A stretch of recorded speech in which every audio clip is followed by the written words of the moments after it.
जलील के बाबरकत नाम से बिस्मिल्लाहिर्रहमानिर्रहीम। अस्सलाम वालेकुम मेरे प्यारे दोस्तों, कैसे हो?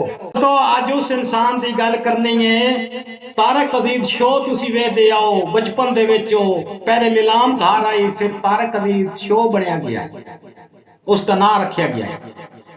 मेरे दोस्तों,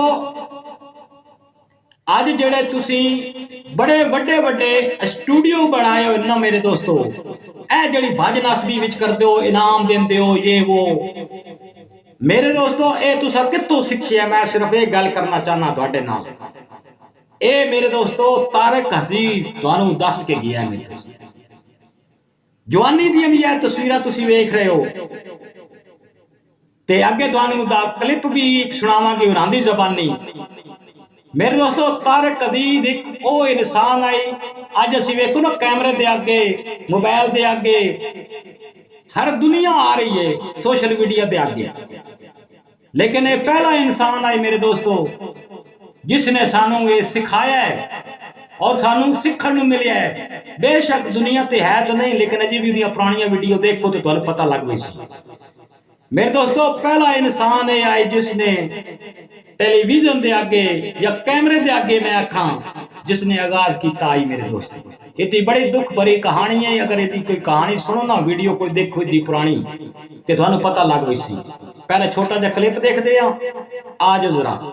पाकिस्तान टेलीविजन में देखो पहला आदमी होगा जिसकी शक्ल और जिसकी आवाज पूरे पाकिस्तान, ये वही लाहौर है जहां मेरे पास रात को सोने की जगह नहीं होती थी। सारा दिन तो हम अपने कॉफी हाउस में बैठते देख रहे हो मेरे दोस्तों, कॉफी हाउस में चले गए। मेरे दोस्तों ये वो इंसान आई जेड़ा फुटपाथ ते सौंदा आई, जिंदे कोल घर कोई नहीं सी, रहन नू जगह कोई नहीं सी, खाण नू पैसा कोई नहीं सी। मेरे दोस्तों लाहौर शहर दे विच ने बड़े घुसने भी खादे, बड़ियां तकलीफां भी उठाइयां, लेकिन फिर वेख लो मेरे दोस्तों कि रब ने उन्होंने फुटपाथ तो चाह के रब ने उन्होंने मेरे दोस्तों पार्लीमेंट हाउस का मेंबर भी बनाया। ये तुसा वीडियो देखी होनी है, नहीं देखियां तो यूट्यूब तो देख सकते। सिर्फ मेरे दोस्तों गल करन दा मतलब ये, जाए इंसान जेड़ा कोई चंगा काम करके जाए ना, या जेड़ा कोई उस्ताद बन जाए, उसकी कदर जरूर करनी चाहिए। ये ओ इंसान है। अज असी बेशक अज असी कैमरे दे आगे अणझाक होके आ जाने ते तुसी यकीन करो कि वो इंसान है जिसका नाम है तारक अजीज। पुरानियां पिक्चरां दियां देखो, पुरानियां वीडियो देखो, इदियां तुहानू पता चल गई सी इस इंसान का। ये पहला वो इंसान है मेरे दोस्तों जिसने टीवी के उत्ते आगाज किया है। बड़ियां तकलीफां भी उठाइयां मेरे दोस्तों, मैं पहले भी गल कर चुका, बड़ियां तकलीफां भी उठाइयां। तो मेरे दोस्तों